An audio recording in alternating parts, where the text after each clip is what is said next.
Usted recuerda la historia de Andrew Basiago. Se trata de un joven abogado que vive en la ciudad de Portland, quien asegura que cuando era niño, junto a su padre, quien era de la CIA de los Estados Unidos, fue teletransportado de una ciudad a otra, que fue parte de un experimento que se hizo con un gran número de niños. Más tarde, asegura, habría sido llevado a Marte con el mismo sistema. Asegura que hay dos realidades, una paralela a la nuestra, un mundo difícil de entender para nosotros, pero que existe aquí y ahora. La información con Armando Díaz. En mayo de este año, científicos de la NASA validaron la teoría de Albert Einstein sobre el espacio-tiempo. Este descubrimiento podría dar sentido a la teletransportación de un sitio a otro, es decir, viajar en el tiempo y en el espacio, incluso de un planeta a otro. Sin embargo, Andrew Basiago aseguró a Jaime Maussan que esto ya ocurre desde la década de los 60 y que incluso él viajó al planeta Marte. Esta es la historia. Andrew Basiago explicó a Tercer Milenio que fue crononauta, es decir, un viajero en el tiempo que a los 6 años participó en un programa secreto del gobierno de los Estados Unidos llamado Pegasus. My father and I first jumped through a Tesla teleporter in Building 68 at the old Curtiss-Wright Aeronautical Company facility in Woodridge, New Jersey, sometime between September of 1967 and September of 1968.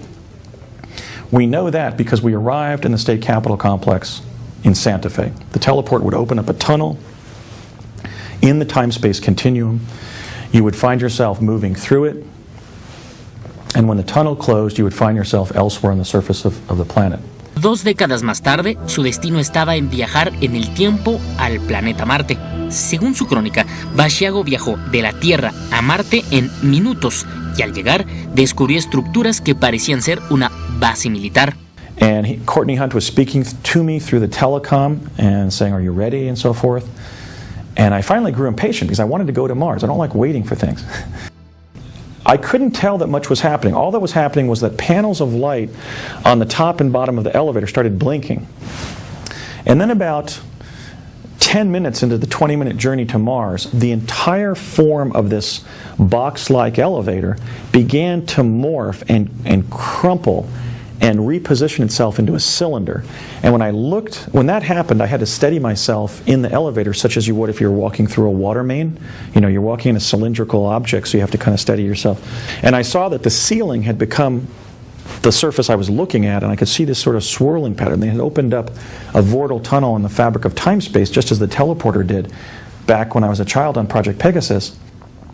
And that lasted for maybe 2 to 4 minutes or so, and then it began, the cylinder, and then it began correcting itself, and then it just completely rectified its original shape.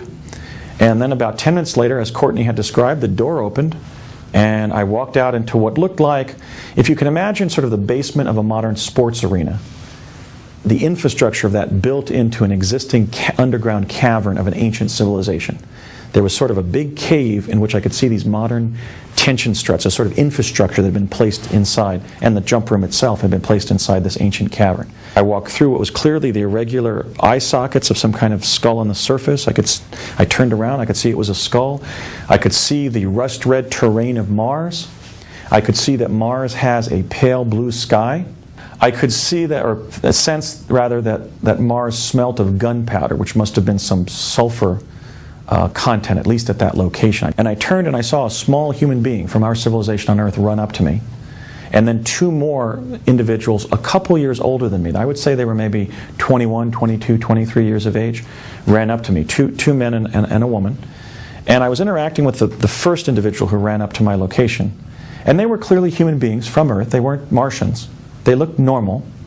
They were speaking English. Andrew Basiago guardó el secreto por años y en esta primera entrevista a la televisión aseguró tener miedo por revelar uno de los secretos mejor guardados del gobierno de los Estados Unidos, pero aseguró que es necesario para construir una civilización sustentable, la civilización del siglo XXI a través de la teletransportación. That's the world that awaits us in the 21st century. And that is to inform the people of the world that for 40 years we've had available to us this revolutionary form of transportation that we could use to directly implement to achieve sustainability in the 21st century.